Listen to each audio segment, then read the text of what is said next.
नारायण नारायण नारायण नारायण। 18 मार्च आनंद रस रत्नाकर।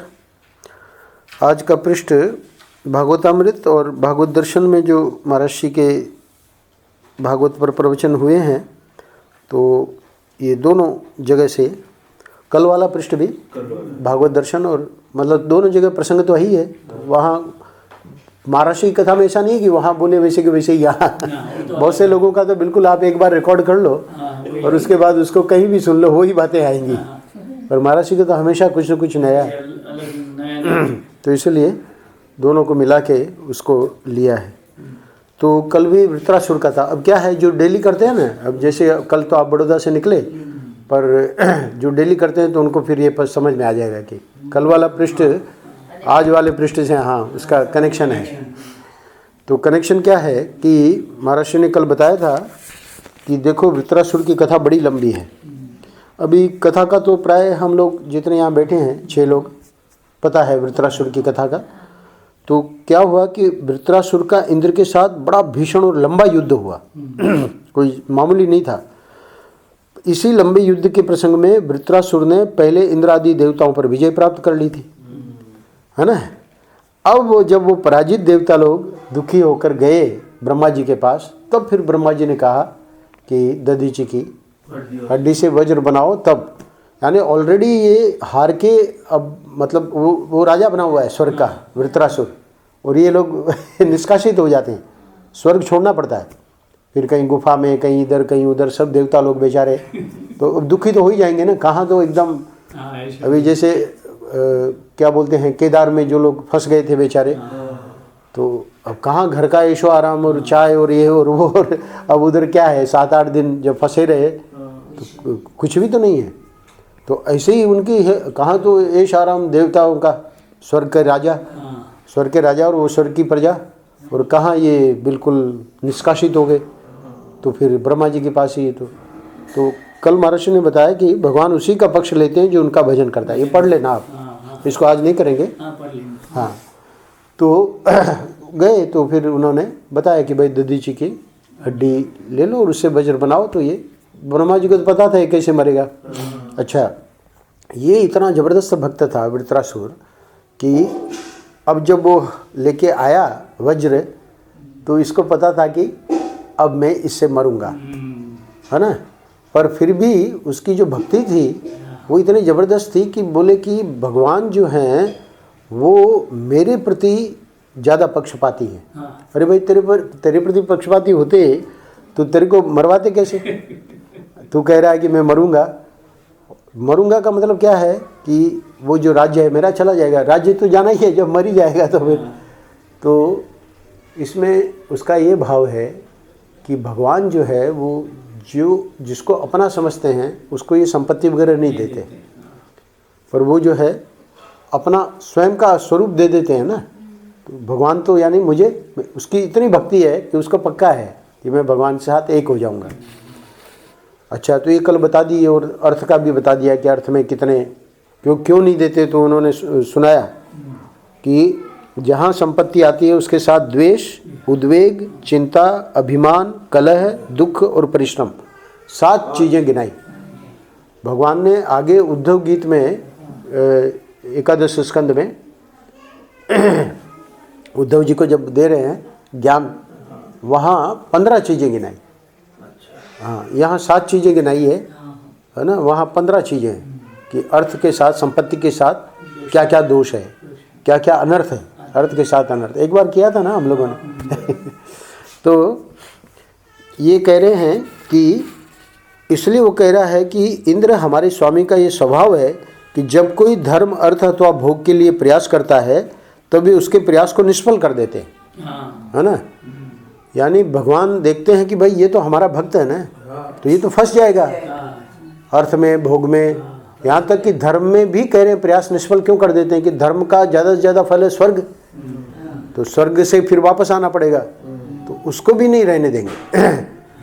ये जो यज्ञ कर रहा था ना पृथु, तो उसका था कि 100 यज्ञ हो जाए, तो हर बार वो इंद्र जो है उसमें विघ्न डालता था, घोड़ा चुरा लेता था। भागवत में कथा है रचना को याद है। ये लोग तो भागवत का करते ही रहते हैं ना। अभी तो भागवत जी वहाँ भी होगी, श्रवणानंद जी की। पर अब क्या है कि ये पूरा का पूरा कवर नहीं कर पाते लोग। वैसे हाईलाइट तो कर देते हैं, पर बहुत से प्रसंगों को खाली हेडिंग बोल के और आगे बढ़ जाते हैं, क्योंकि दूसरे प्रसंगों में बहुत समय लगा देते हैं। महाराज जी की ये शैली नहीं थी। महाराज जी की शैली में कोई भी प्रसंग छूटेगा नहीं। भागवत दर्शन कोई भी, महाराज जी कोई भी कथा सुन लो तो बहुत मतलब मुश्किल है, ये बहुत कठिन है, पर वो एक परंपरा थी, अब वो परंपरा ख़त्म हो गई। तो खैर, तो वहाँ भी यही बात आई कि बाद में इन्होंने मनु जी आए और बोले कि भाई तुम्हारा आग्रह क्यों है। तो अब देखिए, वो धर्म का जो है संकल्प 100 यज्ञ में करूँगा, उसको भगवान ने ही उसको कैंसिल कर दिया। तो वो स्वयं महाराज जी कह रहे हैं, मतलब वृत्रासुर का जो वचन है कि भगवान जो है ऐसे स्वामी हैं कि धर्म हो अथवा अपना अर्थ हो या भोग हो, इसको रहने ही नहीं देते, है ना। तो कह रहे हैं कि जब कोई धर्म अर्थ अथवा भोग के लिए प्रयास करता है तब वे उसके प्रयास को निष्फल कर देते हैं। तो बोले कि फिर हमारे ऊपर, हमको तो ऐश्वर्य देंगे, हम तो जीत जाएंगे। बोले हे इंद्र, भगवान तुमको ऐश्वर्य इसलिए देंगे कि तुम पराये हो, है ना, और मुझसे ऐश्वर्य इसलिए छीन लेंगे कि मैं उनका अपना हूँ। असली बात ये है। अभी इस बात को लेकर इस बार परमेश्वरानंद जी के घर भी आए, ओम निवास। आप तो हो ही आए, मनोहरी, रचना और श्याम जी वहाँ हो आए। ओम निवास हमारा अपने महंत जी के नाम से ही रखा है। महंत जी का ये तो भगवान का नाम है, ओम तो ओम निवास। तो ओम निवास में परमेश्वरानंद जी गए थे। तो परमेश्वरानंद जी इस बार 7 तारीख को यहाँ वृंदावन आए। तो शंकराचार्य जी आ गए थे 7 तारीख को। तो शाम को हमको भी पता लग गया था कि परमेश्वरानंद जी आएंगे मिलने। तो करीब 1.5 घंटा बैठे शंकराचार्य के पास। तो पहला प्रश्न यही पूछा जो अपना प्रसंग चल रहा है कि भाई ये जो भगवान का आता है वचन, भगवान ने स्वयं कहा है बाद में आगे चल के कि मैं जिसके ऊपर कृपा करता हूँ तो उसका शनै शनै उसका ये छीन लेता हूँ। तो इसको लेकर फिर ये प्रश्न किया उन्होंने कि ऐसा देखा तो नहीं जाता है, यानी लगता है कि कृपा करके इनको तो बहुत दिया, ऐसे करके इनका प्रश्न था। तो भगवान का जो वो वचन है वो किस मतलब भाव में है, तो बहुत बढ़िया समझाया उन्होंने। स्वामी निश्चलानंद जी ने समझाया, हमारे पूरी पीठाधीश्वर ने, बोले कि 4 प्रकार के भक्त होते हैं। भगवान ने ही बताया है, आर्त, अर्थार्थी, जिज्ञासु और ज्ञानी। गीता में भगवान ने बताया। तो आर्त भक्त जो है वो तो कष्ट में है, तो इसलिए वो कष्ट को दूर करने के लिए मांग रहा है, उसका कष्ट दूर करते हैं। अर्थार्थी भक्त जो है वो चाहता ही यही है कि हमको ये मिले। अब वो इंद्र जो है वो तो अर्थार्थी है ना, तो वो तो चाहता है। तो इसलिए कह रहे हैं कि हे इंद्र, भगवान तुमको ईश्वर इसलिए देंगे कि तुम पराये हो। वो तो अर्थार्थी भक्त है, वो भगवान को कहाँ चाह रहा है। और ये वृत्रासुर है, ये भगवत भक्त है। क्योंकि आज का जो पृष्ठ है उसमें 4 श्लोकों में महर्षि बताएंगे कि क्या उसकी मतलब भक्ति है। बोले कि वहाँ एक श्लोक में वो बोलेगा, 3 दृष्टांत देगा। बोले कि जैसे गाय के बच्चे के मन में छटपटी रहती है कि माँ आ जावे, क्योंकि वो तो दूध का भूखा है ना, वो तो घास चरने गई है, माँ तो शाम को आएगी तब दूध देगी, तो पूरे दिन उसको छटपटी रहती है। पक्षी के अभी पंख नहीं आए, वो बच्चा जो है पंख नहीं आए, मतलब उड़ भी नहीं सकता, कि नहीं तो उड़ के कहीं खुद ही चर लेवे। अब पंख नहीं आए इसलिए वो माँ आके देगी तभी तक, तो उसकी जो छटपटाहट है उसकी कल्पना कर सकते हैं हम लोग। और तीसरा मनुष्य का दिया है। तो मनुष्य का जो परदेश गए हुए हैं, आजकल तो परदेश के, आज तो उसी ही गांव में, उसी शहर में ही रहते हैं। पहले तो जाते थे लोग परदेश, है ना, तो परदेश चले जाते थे, मतलब 2-3 दिन के लिए नहीं, जैसे आप जाते हो वैसे नहीं, 1-1 साल के बाद लौटते थे। तो वो हाँ, ऐसा जैसे पुराना आपने होगा ही आप लोगों के यहाँ भी परदेश नहीं। हाँ, हमारे स्वयं ताऊ जी, हम तो गांव में थे, 6 महीना 1 साल के बाद आते थे। तो अब आप लोग कल्पना कर सकते हैं कि उनकी जो पत्नी होगी तो उसको कितना, यानी पति तो है, ऐसा नहीं कि पति नहीं है, पर परदेश है, तो उसकी जो छटपटाहट है, 3 दृष्टांत दिए। बोले वैसी छटपटाहट ये, यानी वृत्रासुर कितना जबरदस्त भक्त है। वो 4 श्लोकों में आज का जो पृष्ठ है अभी आवेगा, तो कल जो पृष्ठ था उसमें तो ये बात स्पष्ट कर दी महाराज श्री ने, मतलब वृत्रासुर के भावों के द्वारा, कि भगवान का मेरे प्रति जो प्रेम है उसको मैं पहचानता हूँ, है ना। अंत में महाराज श्री कहते हैं कल वाले पृष्ठ में, देखो वृत्रासुर के कथन में कितनी दृढ़ता है एक बात, और कितना भगवत विश्वास है, यानी दोनों बातें हमको स्पष्ट दिख रही है। एक तो उसकी दृढ़ता, यानी मरने का उसको डर नहीं है, मेरा वो छिन जाएगा ऐश्वर्य उसका डर नहीं है, ये दृढ़ता हो गई। और विश्वास कि भगवान मेरे से ही प्रेम करते हैं और जिसको ऐश्वर्य देंगे उससे प्रेम नहीं है। तो कहते हैं कि यदि ऐसी दृढ़ता, ऐसा भगवत विश्वास लोगों के हृदय में आ जाए, भाई आवे तो सही, हम लोगों के हृदय में न तो ऐसी दृढ़ता है और न ही ऐसा विश्वास है ना। तो महर्षि ऐसे मतलब प्रार्थना कर रहे हैं भगवान से, जैसे कि ऐसी दृढ़ता, ऐसा भगवत विश्वास लोगों के हृदय में आ जाए तो कितना अच्छा हो। क्योंकि जो हम डगमगाते हैं, जो हम बार बार दुखी हो जाते हैं, वो हमारे विश्वास की कमी के कारण, दृढ़ता की कमी के कारण। तो इसलिए हमेशा महापुरुष लोग स्वयं प्रार्थना करते हैं। ये बाबूजी जिनका मैं बार बार नाम लेता हूँ, एक हैं यहाँ बाबूजी करके, विनोबा जी के साथ रहे हैं, कभी मैंने चर्चा की होगी आप लोगों के। तो वो स्वयं भगवान को प्रार्थना करते हैं साधकों के लिए। तो ये मैंने पहली बार देखा। हाँ, मतलब वहाँ मैं जब था दक्षिण में तब भी पत्र आया, फिर यहाँ आ गया मैं 5 साल पहले, तब भी पत्र में हमने ठाकुर जी को आपके लिए प्रार्थना की है। हमने कहा ये तो गजब हो गया, ऐसा व्यक्ति यानी कहाँ आज मिलेगा जो कि भाई अपने लिए तो सब लोग प्रार्थना करते हैं, पर एक साधक के लिए कि भाई हमने प्रार्थना की है, तो हमको समझ में आया कि उनका हृदय कितना विशाल है, कोई सामान्य व्यक्ति नहीं है वो। तो इसीलिए महर्षि भी यही चाह रहे हैं कि यदि ऐसी दृढ़ता, ऐसा भगवत विश्वास लोगों के हृदय में आ जाए तो कितना अच्छा हो। यानी महर्षि के हृदय में ये संकल्प है ना कि हम लोगों के आवे। अब वो आने का जो है वो सत्संग तो हमको ही करना पड़ेगा। इसलिए फिर आज का पृष्ठ जो है कि मेरा मन आपके दर्शनों के लिए छटपटा रहा है। तो मैंने कनेक्शन शॉर्ट में बता दिया। वृत्रासुर और इंद्र में भयंकर युद्ध हुआ। युद्ध करते करते वृत्रासुर ने भक्ति भावापन्न हृदय से अद्भुत उद्गार प्रकट किए। वो कहने लगा, इंद्र मैं जानता हूँ कि तुम्हारी जीत होगी, लेकिन भगवान जिसको विजय, ऐश्वर्य और राज्य देते हैं उस पर उनकी कृपा नहीं होती है। अपना तो वे उसको समझते हैं जिसका वे सब कुछ छीन लेते हैं। उनका ये कृपा प्रसाद केवल त्यागी भक्तों को ही मिलता है। तो इसलिए पूरी पीठाधीश्वर जी ने समझाया कि ये अर्थार्थी भक्तों को तो आप देखेंगे कि भगवान देते हैं क्योंकि वो मांग रहा है, पर ये जो बात बताई है वो त्यागी भक्तों के लिए है। उनका क्योंकि अब उनको अपनी ओर लगाना चाह रहे हैं ना, तो त्यागी भक्तों के लिए स्पष्ट कह दिया महर्षि ने यहाँ, उनका ये कृपा प्रसाद केवल त्यागी भक्तों को ही मिलता है, दूसरों के लिए दुर्लभ है।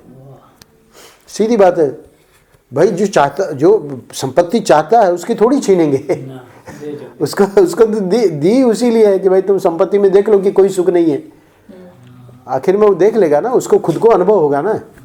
बच्चे वो हमारा एक मैं हमेशा मनोहरी दृष्टांत देता हूँ, वो कथावाचक है, अपने यहाँ आते थे, राम जी के रामायण की कथा करते थे, गृहस्थ थे, वो बहुत अच्छी कथा करते। तो बोले कि मैं छोटा था, तो मुझे अभी भी याद है, 3-4 साल के रहे होंगे, कोई बात याद रहती है। तो वो लालटेन का युग था, तो लालटेन तो बच्चा जाते के लपकता है कि मैं छू लूँ उसको, तो कांच तो गर्म हो जाता है। तो बताते थे हमारे माता पिता या जो भी होते थे, तत्ता मतलब छुओ मत, तत्ता थोड़ा थोड़ा बोलना तो सीख ही जाता है 3-4 साल का। तो अब उसको समझ में तो आवे नहीं तत्ता क्या है, बस वो लालटेन ऊपर उठा देते थे तो नहीं छू पाता था। एक दिन पड़ी थी नीचे, कोई था नहीं, वो अपना लपक के और छू लिया। वो छूते ही एकदम लगा करंट तत्ता। अब पहले तो रोया और सब हो गया, फिर बाद में उसको समझ में आ गई कि ये तत्ता क्या अर्थ हो गया। अब वो खुद गुरु बन गया और बैठ के वहाँ लोगों को बोलता है तत्ता। तो वो हमको इसलिए बढ़िया लगता है कि भगवान जो है अर्थार्थी भक्त को संपत्ति दे रहे हैं, अच्छा, शास्त्रों में साफ लिखा है, गुरु लोग बता रहे हैं कि भाई संपत्ति में अनर्थ है। संपत्ति में अनर्थ है मतलब संपत्ति को ही सिर्फ व्यक्ति चाह रहा है, संपत्ति के साथ अगर भगवान को नहीं जोड़ रहा है। अब देखिए कितनी बड़ी कृपा महाराज जी की, आप लोग अनुभव कर ही रहे हैं, है ना।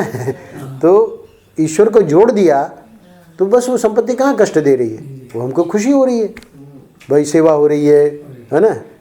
ये हो गया ना, बहुत बड़ा फर्क हो गया।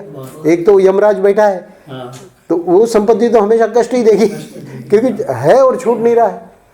सामने वाला जरूरतमंद है पर हम नहीं छोड़ रहे हैं क्योंकि हमको देना ही नहीं है किसी को, हमको खाली लेना ही लेना है। तो ये जो है संपत्ति, ये कष्ट देगी हमेशा, है ना। ये कभी भी सुख नहीं दे सकती। अब हम कितना ही इनको मना करो, 1 तारीख को इधर जब भी तकिया उठावे, कभी तो भूल भी जाते हैं, तो 3-4 तारीख को मिलता है। तो हम कहते हैं ये कहाँ से आ गया, फिर याद आता है कि 1 तारीख तभी का पड़ा है। तो वो क्या है कि जो देने वाले हैं उनको तो आपको चाहिए कि नहीं चाहिए, आप उनको कोई मतलब नहीं, आप चाहे उसको फेंक दो। बात सच्ची है। वो किया ना वो संत ने, वो जो पैसे नहीं लेता था तो आया है आनंद रस रत्नाकर में, वो सेठ रुपये रख गया, बोले मैं नहीं लेता हूँ, फिर भी रख गया। अब सोचने लगा क्या करें, अब जब आ गया है तो वो भंडारा कर दे कि फिर कपड़े की औषध की। और उसको इतना विक्षेप हो गया, कहाँ तो भजन चल रहा था और कहाँ ये सब की इसमें कितना आ जाएगा क्या आ जाएगा। पुराने सिक्के थे, है ना, चांदी के। तो गया गुरु के पास, बोले कि ऐसे ऐसे हो गया, मैं तो छूता ही नहीं था और वो रख गया और अब मेरा दिमाग ही खराब हो गया। बोले कोई बात नहीं, तू जा गोबर डाल उसके ऊपर और कस के पकड़ ले और गंगा जी में डाल दे।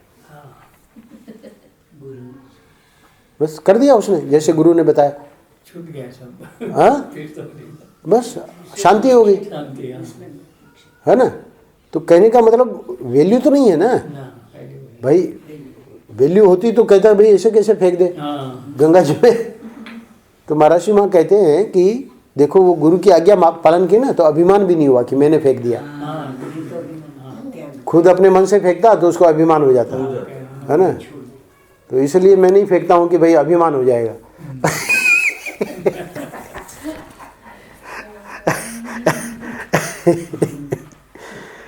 तो इनको तो कितना भी मना करो वो तो रख ही जाएंगे, है ना। ऐसे ही इनकी तो बात कर रहा हूँ, सभी लोगों का ऐसा ही है। तो सबसे बढ़िया मना क्यों करो, अपना दे दो सच्चिदानंद जी को, बैठे हैं चला रहे हैं आश्रम, है ना। मना करने की क्या जरूरत। ये देखो मनोहरी हर बार, जबकि अब कमाई भी बंद है, ऐसा नहीं कि कमाई कर रही है। पहले तो होम्योपैथी, अब तो क्लिनिक भी निकाल दी। अब ये है, अब इन लोगों को समझ में आएगा कि उनका ये कृपा प्रसाद केवल त्यागी भक्तों को ही मिलता है ना। ये लोग अब जो जिनकी चर्चा कर रहा हूँ ये सब त्यागी भगत हैं।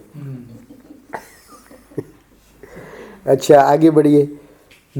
जैसे बच्चा माँ की, हाँ बहुत बढ़िया दृष्टांत दे रहे महाराज जी। जैसे बच्चा माँ के स्तन का दूध न पिए और खिलौने से खेलने लगे, माँ चुपके से उसके हाथ से खिलौना छीन कर अलग फेंक दे और उसको अपनी छाती में चिपका ले, तो खिलौना फेंक देने में माँ का कोई अन्याय नहीं है, बल्कि अत्यंत स्नेह है।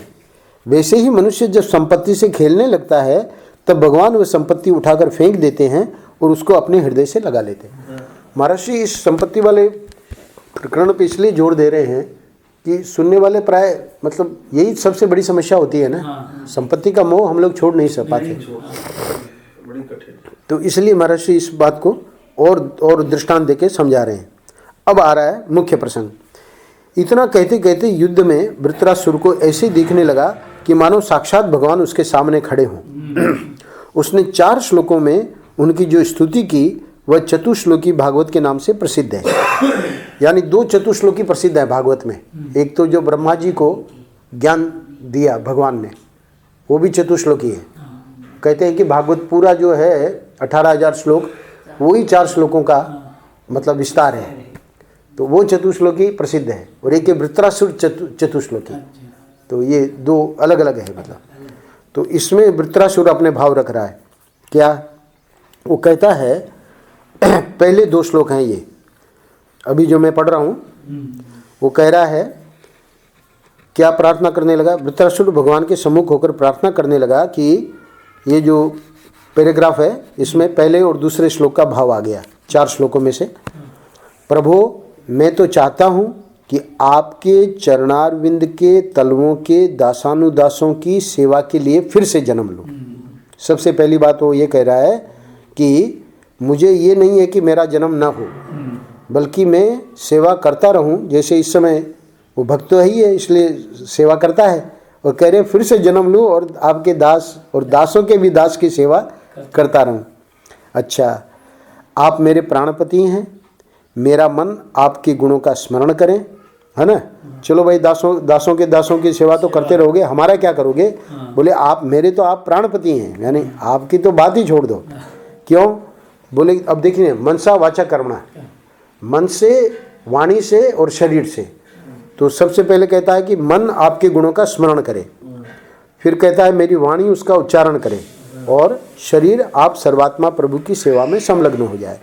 तो शरीर, ये जो पहली बात कही है ना दासानुदास की सेवा के लिए, तो वो वही बात है। यानी सब में भगवान देखेंगे ना, डॉक्टर गीता को महर्षि ने कहा कि जैसे जैसे तुम्हारे मरीज स्वस्थ होते जाएंगे वैसे वैसे मैं स्वस्थ होता जाऊंगा। हाँ, तो अब उनको तो महर्षि को कैंसर था, तो डॉक्टर गीता को लगा कि भाई ये तो बहुत ही बढ़िया हो गया महर्षि का, मतलब हम ध्यान देंगे हमारे मरीज स्वस्थ हो जाएंगे तो महर्षि स्वस्थ हो जाएंगे। तो वो बेचारी ये नहीं समझ पाई कि उन मरीजों के रूपों में मैं ही हूँ, वो स्वस्थ होंगे मतलब मैं ही स्वस्थ हो रहा हूँ। तो दासानुदास की सेवा भगवान की सेवा है, वो ऐसा नहीं है कि भाई भगवान मिलेंगे तब उनके चरण दबाएंगे तो उनकी सेवा हो रही। अभी अपने ओंकारानंद जी महाराज, इनके गुरु रचना के, उनको महाराज श्री के यानी पूरा जो श्री विग्रह था आश्रम के रूप में ही दिखता था। गोपालगढ़ हो, आश्रम हो, दिन रात उनका चिंतन। कहते हमारा और कोई अलग भजन नहीं है, यही भजन है जो हम कर रहे हैं। हो गया ना। तो महाराज श्री को ही हम देखें सब जगह, तो वो तो वृत्रासुर तो भगवान को ही देख रहा है। तो बोले कि आपकी सेवा में मेरा शरीर का विनियोग हो जाए। फिर बोले स्वर्ग वगैरह ब्रह्मा का पद हम तुमको दे दे, तो बोले नहीं, मुझे न तो चाहिए स्वर्ग, न चाहिए ब्रह्मा का पद, न चाहिए कोई सिद्धि, और न चाहिए मोक्ष। मैं आपको छोड़कर और कुछ नहीं चाहता। सीधी बात है, आपको छोड़कर मैं और कुछ नहीं चाहता। अच्छा, अब थोड़ी सी महाराज जी बीच में टिप्पणी कर रहे हैं, फिर तीसरा और चौथा श्लोक बोलेंगे।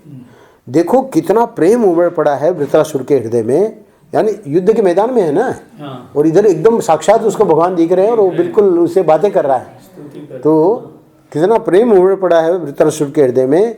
जन्म से असुर है यानी कोई देवता होता और ऐसी स्तुति करता तब तो भाई बात समझ में आती, पर ये तो जन्म से असुर है और युद्ध भूमि में खड़ा है और मरने मारने के लिए तैयार है, लेकिन भक्ति विह्वल होकर फिर आगे के 2 श्लोक। तो इसका मतलब है कि फिर ये असुर ऐसी कैसे, असुरों में तो ऐसी नहीं देखी जाती भक्ति।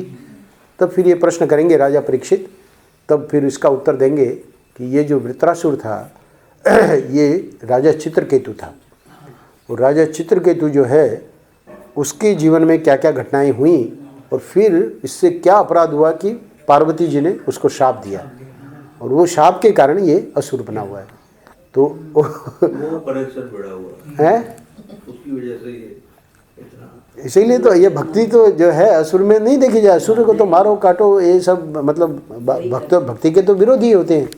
जितने भी असुर हैं, रावण हुआ, कंस हुआ, ये सब बस यज्ञ बंद कराओ, गो का ये सब है ना, ब्राह्मणों का ये पूरा, मतलब जहाँ जहाँ विष्णु की पहुँच है, विष्णु की पहुँच इन्हीं चीज़ों से है, ब्राह्मणों से, यज्ञ से, है ना, देवताओं से। तो इनको सबको कष्ट दो। तो देवताओं के युद्ध क्यों करते रहते हैं देवताओं से? क्योंकि उनको प्रेम ही नहीं है ना भगत। यहाँ कल महाराज ने कहा ना कि भगवान उसी का पक्ष लेते हैं जो उनका भजन करते हैं। तो ये तो पक्का पता था कि भाई ये भगवान के पास गए हैं तो भगवान तो बता देंगे रास्ता। बता भी दिया, दधी जी का ले लो और वज्र बना के, और वो तो मर जाएगा। पर ये वृत्रासुर भी भक्त है। मजे की बात ये है कि असुर होते हुए भक्त है। इसलिए महाराज जी को बीच में कहना पड़ा कि देखो कितना प्रेम उमड़ पड़ा है वृत्रासुर के हृदय में। है जन्म से असुर और युद्ध भूमि में खड़ा है, मरने मारने को तैयार है, और भक्ति विह्वल होकर ये बातें कह रहा है, जो कि बड़े बड़े भक्त नहीं कह सकते। इसलिए भागवत में इसकी जो है चतुश्लोकी प्रसिद्ध है। देवताओं की कोई प्रसिद्धि नहीं है, एक तो वो चतुश्लोकी जो भागवत की ब्रह्मा जी को ज्ञान दिया, और एक दूसरी चतुश्लोकी ये है असुर की। इतना जबरदस्त भक्त था वो। तो तीसरा श्लोक इसका देखिए। तीसरे श्लोक में कह रहा है कि मेरे प्यारे कमल नयन प्रभु, जैसे चिड़िया चारा लेने चली जाए और उसके पंखहीन बच्चे घोंसले में पड़े पड़े उसकी प्रतीक्षा करते हैं। मतलब इसका बैठ के हम लोगों को कल्पना करनी चाहिए कि कैसे छटपटाहट होती है। पंख है नहीं, कुछ कर भी नहीं सकते। अच्छा, माँ आई नहीं, भूख लगी है, उड़ भी नहीं सकते, है ना, किसी को कुछ कह भी नहीं सकते। तो उसकी जो छटपटाहट है पक्षी की, बिना पंख वाले बच्चों की, उधर वो गाय का बच्चा, जैसे गाय जंगल में घास चरने चली जाए और भूखे बछड़े अपनी माँ का दूध पीने के लिए बाट जोते रहें, प्रतीक्षा कर रहे हैं, अब आएगी अब आएगी अब आएगी। और तीसरा दृष्टांत दे रहा है वृत्रासुर कि जैसे प्रवासी प्रियतम पति के प्रदेश चले जाने पर वियोगिनी पत्नी घर में बैठकर उसके लिए व्याकुल हो रहती है। तो वृत्रासुर कहता है कि बिल्कुल मेरी भी यही दशा है। भगवान को कह रहा है वैसे ही मेरा मन आपके दर्शनों के लिए छटपटा रहा है। अब देखिए, अब भगवान कैसे दर्शन देने ही पड़ेंगे ना भगवान को। महाराज जी सुनाते हैं ना कि हम बस बैठ के रोने लगे कि इससे ज़्यादा भजन नहीं हो सकता। तो उसी समय पूरा प्रकाश हो गया और प्रकट हो गए। वो तो नृत्य, वेलकम वेलकम। कुर्सी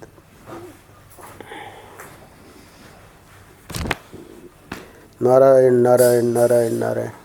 आगे ले ले। तो महर्षि कह रहे हैं कि अंत में कह रहा है, हे प्रभु मुझे भक्ति नहीं चाहिए, सॉरी, हे प्रभु मुझे मुक्ति नहीं चाहिए। मुझे तो यह चाहिए कि अपने कर्मानुसार मैं जहाँ कहीं भी रहूँ, जिस योनि में भी मैं जाऊँ, वहाँ आपके प्यारे भक्तजनों से मेरी मैत्री बनी रहे। ये चौथा श्लोक, बस ये 4 श्लोक का। चौथे श्लोक में कहता है, हे प्रभु मुझे मुक्ति नहीं चाहिए, मुझे तो ये चाहिए कि अपने कर्मानुसार मैं जहाँ कहीं भी रहूँ, जिस योनि में भी जाऊँ, वहाँ आपके प्यारे भक्तजनों से मेरी मैत्री बनी रहे। उसका बहुत सुंदर भाव है। ये 3 श्लोकों में जो बात कहनी थी वो कह दी, पर चौथे श्लोक में ये कह रहा है कि मेरा कोई आग्रह नहीं है, और बस इतना ही है कि अगर आप मुझे ये मनुष्य जन्म या असुर जन्म जो भी जन्म दें, तो उसमें भगवान के भक्तों से मैत्री मेरी बनी रहे। क्योंकि क्या है, एक बहुत बड़ा इसमें सीक्रेट ये है कि भगवान के भक्तों से मैत्री बनी रहेगी तो हम लोग गलत रास्ते में नहीं जाएंगे। क्योंकि वो तुरंत कहेंगे कि मुकुंद ये गलत हो रहा है। पर समझो वो अपना ही कंपनी ही अपनी वैसी है, जिनका भगवान के भक्तों से कोई मतलब ही नहीं है, तो मतलब भक्ति से कोई मतलब ही नहीं है, तो वो तो सब जो मतलब गलत चीज़ें हैं उसके लिए उत्साह देंगे कि भाई चलो आज ये कर लें, आज वो कर लें, आज ये कर लें। तो जो समाज में हो रहा है, बताते हैं ना भाई कुसंग में पड़ गया बच्चा तो बहुत अच्छा था, तो कुसंग में पड़ गया का मतलब यही है ना। तो ये क्या कह रहा है कि कोई भी जन्म आप दे दो मुझे, पर आपके प्यारे भक्तजनों से मेरी मैत्री बनी रहे, है ना। सामान्य भी नहीं, सामान्य भक्त भी नहीं, आपके प्यारे भक्तजनों से। तो प्यारे भक्तजन हैं वो तो अगर उनसे मेरी मैत्री बनी हुई है तो वो तो कभी भी मिसलीड नहीं करेंगे, वो तो प्रश्न ही नहीं है। बल्कि वो तो they will go out of their way कि स्वामी जी आप ये गलत कर रहे हैं। तो एकदम समझ में आ जाएगा कि हाँ भाई ये महाराष्ट्र ने भी मना किया था और ये गलती नहीं होनी चाहिए। हम इतना डांट के क्यों बोल दिए, कड़वा क्यों बोल दिए, नहीं बोलना चाहिए था, है ना। तो भगवान के जो प्रियजन हैं वो हर एक चीज़ में हमको चेक करेंगे। हम अपनी मतलब वासना के कारण नहीं सुने, उनकी बात को दबा दें, तब भी जब तक उनकी मित्रता रहेगी वो हमेशा अपना सलाह सही देते रहेंगे। फिर बाद में हम ही किसी कारण से अपने को मतलब उनसे ये कट ऑफ कर ले तो वो बात अलग है। भगवान को इसकी कोई परवाह नहीं है कि भाई चलो ये वही तत्ता अब समझा रहे थे कि भाई ये जो है इसको छुओगे तो गर्म है, पर वो बच्चा है ना, तो नहीं मान रहा है।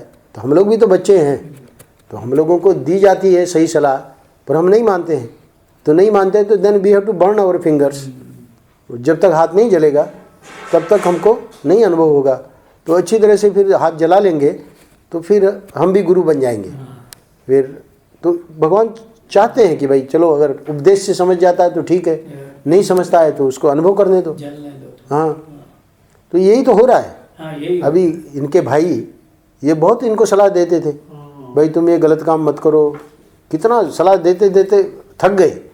अंत में वो खुद जब तक जेल नहीं गया और खुद ये अनुभव सब नहीं किया, अब बेल पे है। चलो वो भी महर्षि की कृपा है, वो तो ऐसा अपराध था जिसमें अनबेलेबल, तो अनबेलेबल में कितनी बड़ी कृपा हुई महर्षि की। पर वो उपदेश से तो नहीं माना ना, तो उपदेश से नहीं माना तो फिर महर्षि को ये सब करना पड़ा। पर अब वही व्यक्ति इनसे भी ज़्यादा भजन कर रहा है। बहुत ज़्यादा। अभी आया था बेल पे, he can not leave Baroda, आया था वृंदावन आराधना में, और वो बस उसका कहता है, साफ कहता है मेरा जप ही चलता है बस। और अब कैसे मेरा और कैसे, मैं जब गया बड़ौदा घर पे गया उनके, बोले और कैसे हमको बताइए क्या करें। मैंने कहा कुछ करना नहीं है, बस तुम जैसे कर रहे हो करते रहो। सबको पीछे छोड़ दिया। कितने 7 भाई हैं, कितने भाई हैं? 5 भाई। अब वही जो जेल वाला आदमी वो सब चारों 5 भाइयों में सबसे आगे है भजन में। नहीं जेल में नहीं, जेल के बाहर भी वही कर रहा है। जेल में तो सब करते ही है कि हम छूटे पर अब जेल के बाहर की बात सुना रहा हूँ। हम तो उसको जेल में थोड़ी मिल के आए, उसके घर में मिल के आए। तो वो पूछ रहा है कि भाई कैसे मेरा भजन ना छूटे, भजन बना रहे, है कि नहीं। तो कहने का मतलब इसके 2 ही रास्ते हैं, या तो आपके प्यारे भक्तजनों से मेरी मैत्री बनी रहे, तो मैत्री तो बनी हुई थी, पर वो उपदेश कहाँ सुन रहा था, नहीं सुना। तो नहीं सुना तो फिर बाद में सबको इससे गुजरना पड़ता है। वो पीरियड बहुत, अपने को मारने के लिए कितनी 50 गोलियां खा गया। हाँ फिर भी महाराज जी को जिंदा रखना था। बोले ये भी इससे अच्छा तो है कि गोलियां उसने रख रखी थी, खा गया पर महाराज जी की यानी लीला बहुत अपरंपार है। ये मैं दृष्टांत देके समझा रहा हूँ। तो यहाँ देखो गोस्वामी तुलसीदास जी भी यही कहते हैं कि जेहि जेहि जोनि कर्मवश भ्रम ही तेहि तेहि नाथ देव यह हम ही। जैसे ये 4थे श्लोक में वृत्रासुर मांग रहा है, वैसे ही तुलसीदास जी भी यही कह रहे हैं कि कोई भी योनि हमें हम हों, आप हमारे स्वामी रहें और मैं आपका सेवक रहूं, हो नाथ यही नाथ निभाओ। और अंत में वृत्रासुर कहता है कि हे नाथ, इस शरीर में, पुत्र में, स्त्री में, घर में मेरी कभी आसक्ति ना हो और आपकी माया मुझ पर कभी प्रभाव न डाले। ये 4थे श्लोक के 2 पार्ट कर दिए, है ना।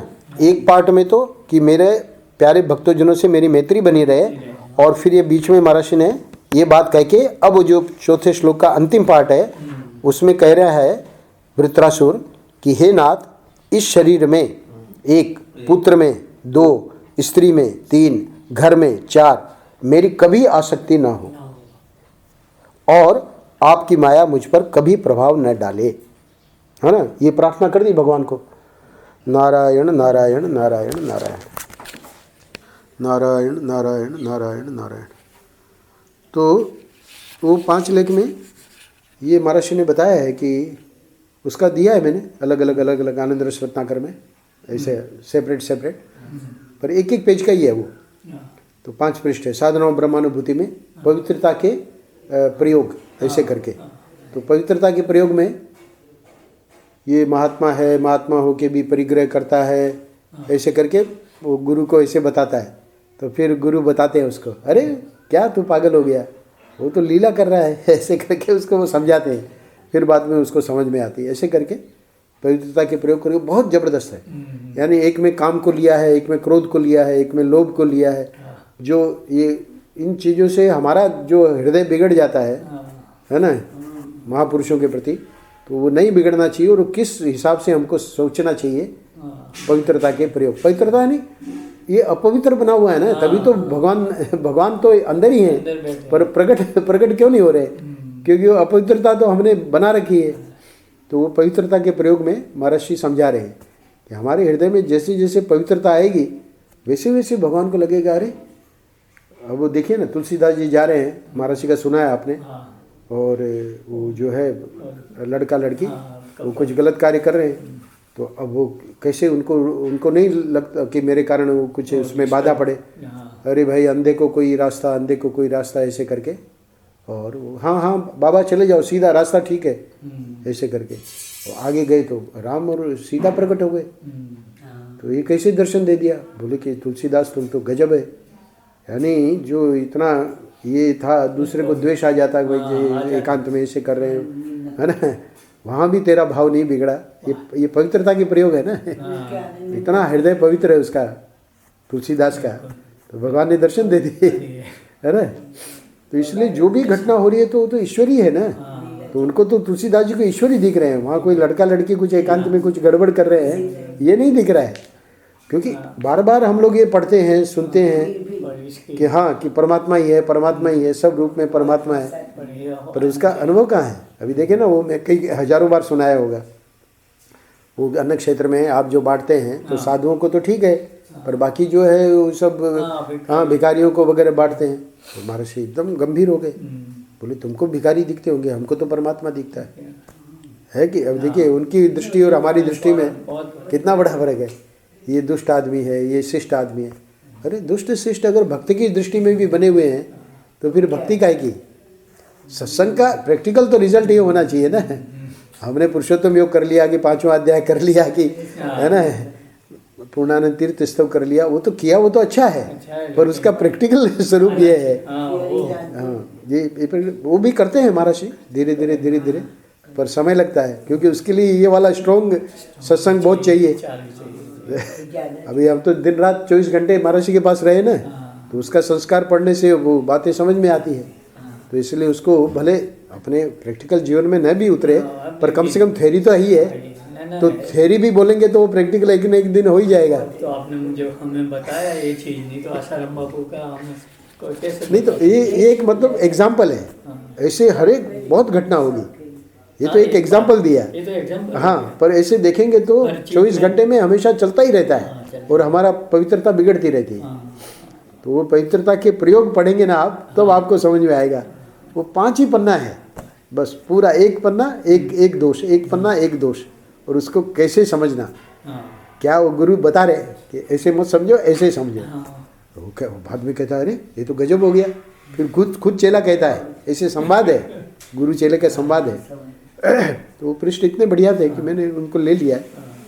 पर वो प्रतिदिन आप पढ़ते रहेंगे ना आनंद रस रत्नाकर, तो आपको ध्यान में आ जाएगा, हाँ स्वामी जी बोल रहे थे। तो वहाँ हेडिंग गलत दूसरे हैं, पर वो पकड़ में आ जाएगा। नारायण नारायण नारायण नारायण। तो कल से हम लोग ये कर देंगे गीता का शुरू, अपना 5वां अध्याय। और आज शाम को भी मैं देखता हूँ, क्योंकि वहाँ आऊँगा सावधानी के साथ।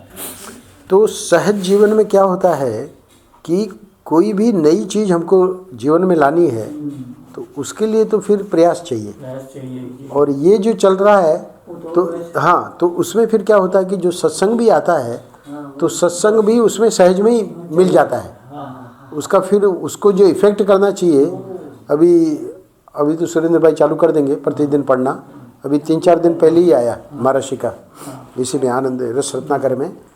तो महर्षि ने बहुत बढ़िया बात समझाई, बोले कि सत्संग का असर क्यों नहीं होता, है ना।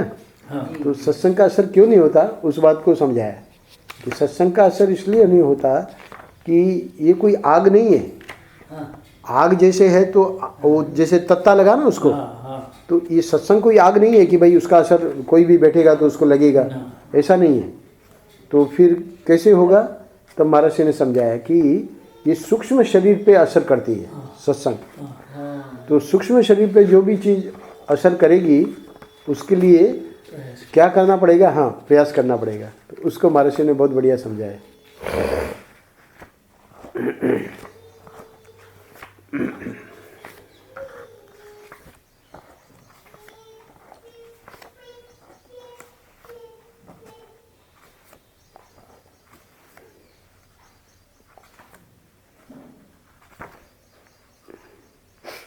फिर मैं बताऊंगा आपको। तो क्या होता है कि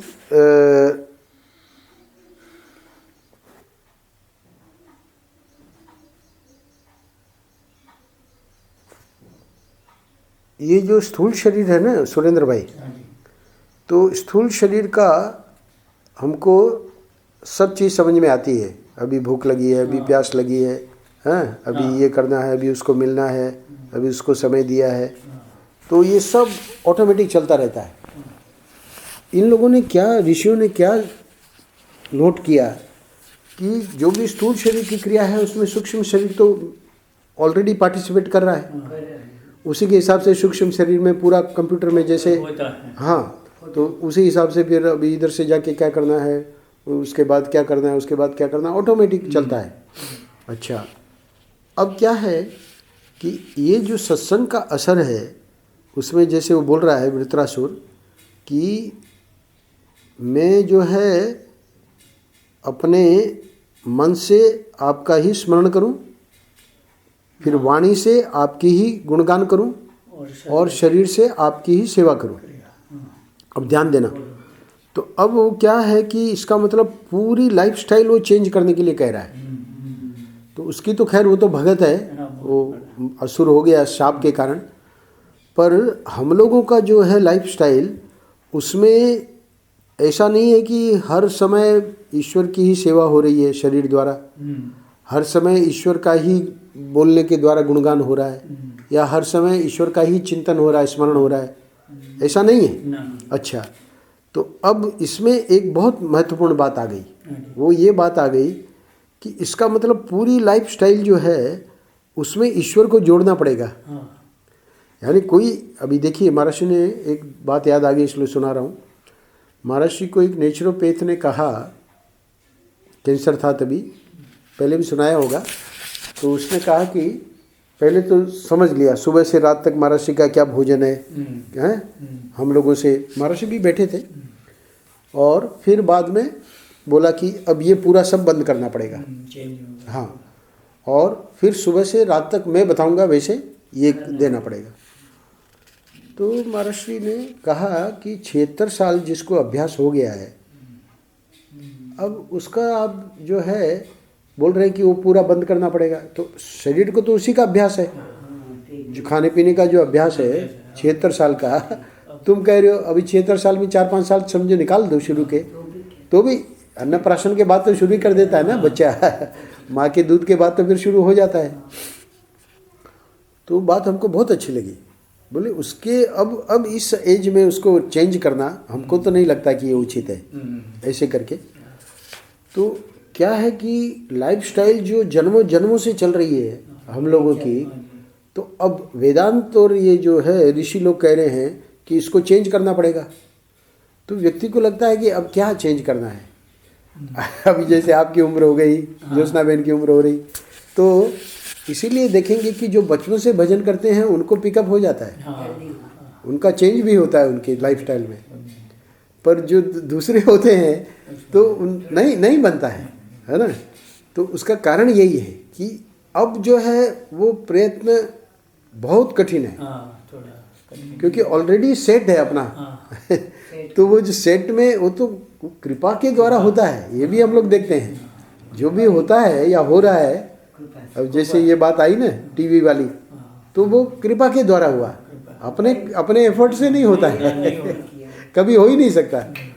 तो ये बात जब हम ध्यान में लाते हैं तो फिर ये बात समझ में आती है कि अब क्या करना है कि धीरे धीरे धीरे धीरे जहाँ जहाँ अपने को समझ में आवे वहाँ अपना, हाँ, क्योंकि रामानंद जी का ये कहना है कि गाय घुस गई आश्रम में, अब उसको नहीं निकलना है बाहर, तो लोग भगाते हैं, ये करते हैं वो करते हैं, तो इधर आ जाती है उधर आ जाती है, बाहर गेट से बाहर नहीं निकल रही है, तो और उसको एकदम निकलना ही पड़ेगा। तो वो बैठ गई, उसको नहीं निकलना है, बैठ गई। अब बैठ गई तो अब क्या करे, तो अब वो उठे ही नहीं, उसको बार बार उठाने की कोशिश करे, नहीं उठे, उसको जाना ही नहीं है बाहर। तो 2 लकड़ी लाए लंबी लंबी, एक इधर से घुसाई, एक आगे से घुसाई, उधर 2 आदमी लगे, इधर 2 आदमी लगे, इधर 2 आदमी, इधर 2 आदमी लगे, उसको उठाए। तो उठाए तो अब वो लकड़ी के कारण उठना पड़ा उसको, है ना। फिर लकड़ियाँ निकाली तो वापस बैठ गई, है ना। तो ये रामानंद जी क्या कह रहे हैं कि वो गाय जब तक खुद नहीं निकलना चाहेगी खुद को ही करना। हाँ, उसके मन में आना चाहिए कि अब मेरे को निकलना ही है इधर, मेरे को ये लोग रहने नहीं देंगे, तभी हो सकता है। तो उसको सहयोग देना पड़ेगा ना। उपदेश जो है वो और आशीर्वाद, ध्यान देना। उपदेश उसको बोल रहे थे तत्ता, नहीं काम किया, छू लिया, अब काम हो गया, अब वो गुरु बन गया। लोगों को बता रहा है तत्ता तत्ता, छोटा बच्चा लोग तत्ता तत्ता। तो ये क्या है कि ये जीवन हम लोगों का ऐसा ही है कि अभी तक गुरु लोग बताते रहे, उपदेश देते रहे, नहीं समझ में आई बात, तो इसलिए मैंने किरीट भाई का एग्जाम्पल दिया, तो अब समझ में आ गई, अब वो स्वयं गुरु बन गए, है ना। तो अब ये तो बातें हो गई, ठीक है, महाराज श्री कृपा करके कर रहे हैं, वो भी ठीक है, पर बात यहाँ ये समझनी है कि सहयोग हमको देना पड़ेगा। अब वो गाय सहयोग देगी तब निकल पाएगी। तो हम लोग जो भी महाराज श्री कर रहे हैं वो अपनी कृपा से कर रहे हैं, तो वो तो ठीक है, पर फिर हम अपना सहयोग नहीं देंगे तो वो कृपा भी फिर बेकार चली जाएगी। भाई टीवी तो हमने बंद कर दिया समझो, हैं, पर प्रश्न ये है ना कि बाकी समय में हो क्या रहा है। हाँ, उसका जो रिप्लेसमेंट हुआ वो क्या है। तो वो रिप्लेसमेंट अगर नहीं हुआ तो वो जो कृपा हुई वो कृपा का कोई फायदा नहीं हुआ। इससे तो अच्छा था टीवी देखते रहते उसमें कोई नुकसान नहीं था, है ना। तो ये महाराज श्री बताना चाह रहे हैं कि ऐसा तो कब मिलेगा, वृंदावन आके समझो 365 दिन में ज़्यादा से ज़्यादा 20 दिन 25 दिन, है ना, कोशिश करके भी, पर बाकी जो है 11 महीना या 11.5 महीने तो वो तो वहीं ओम निवास में रहकर ही करना पड़ेगा ना। वहाँ जो स्टाइल जो चेंज करनी है, अब वो वृत्रासुर की बात समझ में आएगी कि मन के द्वारा भी, वाणी के द्वारा भी और शरीर के द्वारा भी, तो ये तीनों लेवल पे कंटिन्यूसली सोचना पड़ेगा क्या हो रहा है और क्या होना चाहिए। तो क्या हो रहा है वो तो हमको मालूम ही है, क्या होना चाहिए, तो होना चाहिए वो अघरू है। अघरू क्यों है? क्योंकि लाइफस्टाइल वैसी हो गई है, तो इसलिए इसमें तो कोई प्रयास नहीं है ना। जो लाइफस्टाइल हो गई है वो तो सहज है। हाँ, तो नहीं, वो क्या है उसमें ज्योत्सना बहन ऐसा है कि गम तो हो शब्द का हम इसलिए प्रयोग नहीं कर सकते कि वो तो एक संसारी दृष्टि है ना। साधक की दृष्टि में तो वो वेलकम नहीं है, पर वो विवशता है। हाँ, विवशता है, मतलब अब ऐसा लगता नहीं है कि इतना प्रयास होगा, इतना कर सकेंगे, ऐसा लगता नहीं है। इसलिए मैंने कहा ना कम एज में हो जाता है ना। अभी जैसे संस्कृत है, तो संस्कृत का अभी हम 66 के हो गए, हमारे मन में आवे कि एक बार संस्कृत सीख लेवे, तो ये नहीं बनेगा। क्यों नहीं बनेगा? क्योंकि जो उस एज में, यंग एज में मेमोरी का जो, जिसके लिए संस्कृत में बहुत परिश्रम करना पड़ता है, तो वो अवेलेबल है। ये हार्ड डिस्क फुल हो जाती है ना कंप्यूटर में, हाँ, तो हार्ड डिस्क में फिर जगह नहीं है। तो हम लोगों के ये हार्ड डिस्क में जगह कहाँ है? तो जगह नहीं होने के कारण हम देखते हैं कि कितना मुश्किल पड़ता है। अब उसमें फिर क्या है कि सहयोग, क्योंकि जब पता लग रहा है कि उधर से कृपा आ रही है, तो फिर जब कृपा आ रही है तो फिर उसमें सहयोग हमको देना पड़ेगा, अपना देना पड़ेगा। तो वो सहयोग देने में ये लोग क्या करते हैं, संतों ने सबसे बढ़िया रास्ता निकाला कि नाम जप। तो इसीलिए बस अब देखो इस्कॉन में जहाँ भी देखो हर एक के हाथ में माला, और उसको इतना मंत्र करना ही है पूरे दिन में। तो वो जो जब तक वो नहीं होगा उसको संतोष होगा ही नहीं। वो कह रहे हैं हमारे पूरी शंकराचार्य, मेरे को 1000 मंत्र, गायत्री मंत्र 1000, तो वो मैं करता था। अपनी उस समय की बात बताते हैं, यंग एज की। अच्छा, अब इस एज में हम लोग देख रहे हैं कि और कुछ नहीं हो रहा है साधन भजन, तो ये जो है मंत्र जप वो चलता रहे, क्योंकि रिप्लेस करना है ना। जो टाइम जो हमको महाराज ने दे दिया उस टाइम को रिप्लेस करना है। तो वो रिप्लेस कैसे होगा? तो बोले ऐसे ही मैं बैठ के मंत्र बोलता रहूँगा। बोले वैसे भी नहीं होगा, वो मंत्र नहीं बोला जाएगा।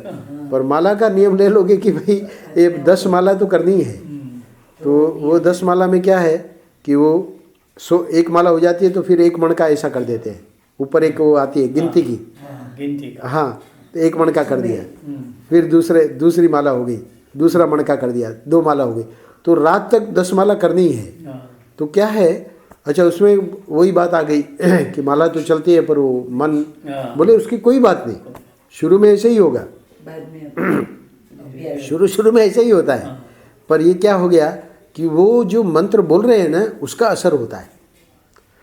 अंतःकरण की शुद्धि, ये पवित्रता जो है, हाँ। वो पवित्रता का प्रयोग में एक ये भी बात है अच्छा। कि जैसे अभी मैं कल होली खेला, समझो एग्जाम्पल दे रहा हूँ, तो अब मेरे को दिख गया भाई इधर भी रंग है, इधर भी रंग है, इधर भी रंग है, इधर भी रंग है, शीशे में दिख गया, मैंने साफ कर लिया। पर मन में कितनी गंदगी है वो तो शीशे में नहीं दिखती, है ना। अच्छा, वो गंदगी दूर हुई कि नहीं हमारे साधन भजन से, वो भी नहीं दिखेगा। तो ये लोग संत लोग बताते हैं कि वो देखने की ज़रूरत नहीं है, तुम ये जो नाम लोगे, वो नाम जो है वो उस गंदगी को दूर करता है। तो मन की जो पवित्रता है, मन की जो सफाई है, वो नाम कर रहा है। वो नाम चाहे आप जान के ले रहे हो या अनजान में ले रहे हो। अच्छा, बोले अनजान वाला नाम कैसे फ़ायदा करेगा, तो अनजान में हमने, वो बच्चे ने जो हाथ लगाया, तो वो अनजान में ही तो लग गया। अनजान मतलब भले वो मना करते रहे, पर लग गया तो लग गया, तो वो जलाया कि नहीं। तो चाहे अनजान में टच करो या जान के टच करो, वो जलाएगा। अमृत जो है वो अपना असर करेगा, तो ये तो अमृत है ना, तो अमृत है इसलिए वो अपना असर करेगा। जैसे विष जो है अनजान में पी गए, वो केवल किशन के भाई हैं, उनको आप मिले आप, हाँ, तो अनजान में दूसरी दवा पड़ गई, वो एसिड थी, दोनों आंखें चली गई। भाई अनजान में था, उसको तो नहीं जानी चाहिए, लेकिन वो तो करेगी। तो इसी प्रकार ये जो नाम जप है, इसलिए आप देखेंगे जितना ये है, मतलब ये नाम जप वाले करेंगे, करते रहेंगे। आ जाओ आज।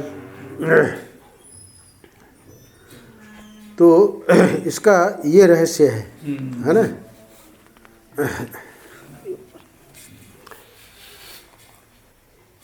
इसको इन लोगों ने, संतों ने बहुत बढ़िया निकाला कि बस वो एक अभ्यास बन जावे, है ना।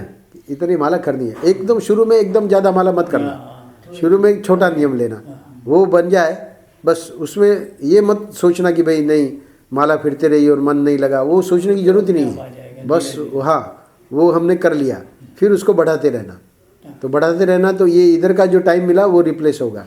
और फिर वो जो सत्संग वगैरह वो तो चलता ही है, वो तो बहुत लिमिटेड टाइम चलेगा, वो तो कोई ज़्यादा टाइम, क्योंकि उसमें भी तो दिमाग लगाना पड़ता है ना। पर ये जप में तो कोई दिमाग नहीं है, जब तो है वो, तो उतना जो समय है उसका ये। इसलिए गोंदावले महाराज का मैं अभी कोशिश कर रहा हूँ, वो पुस्तक भी आ जाएगी, तो वो भी एक दिन का पान उनका भी पढ़ने लायक है। जिस दिन ये तो पान तो शुरू ही कर दीजिए, उसको तो अब छोड़िए मत। 24 घंटे में कोई भी समय निकाल के वो दिन का, सुबह में ये हाँ, मैं करता ही था, अच्छा, छूट गया। हाँ नहीं, वो छूटना नहीं चाहिए, उसको करते रहिए। तो वो करेंगे और फिर बाद में ये भी पुस्तक आ जाएगी, तो एक पान ये एक पान वो, तो उसमें जप का महत्व बहुत ज़बरदस्त है गोंदावले महाराज का। मेरे ख्याल से है ना, है तो वो देखना वो उसमें, तो उसी डेट का महाराष्ट्र का भी और इनका भी। मैंने यहाँ अभी जानबूझ के नहीं किया शुरू, नहीं तो ये श्याम जी आते हैं ना, तो मैं 2 पान करता हूँ, महाराष्ट्र का भी और उधर का भी। पर अभी इसलिए नहीं किया कि आप लोगों के साथ खाली महाराष्ट्र का ही करेंगे, नहीं तो उसमें ज़्यादा समय चला जाएगा ना, तो अपना गीता नहीं हो पाएगी। ऐसा सोच रहे हैं कि गीता का 5वां अध्याय है, क्योंकि ये आते रहते हैं ना बड़ौदा से, तो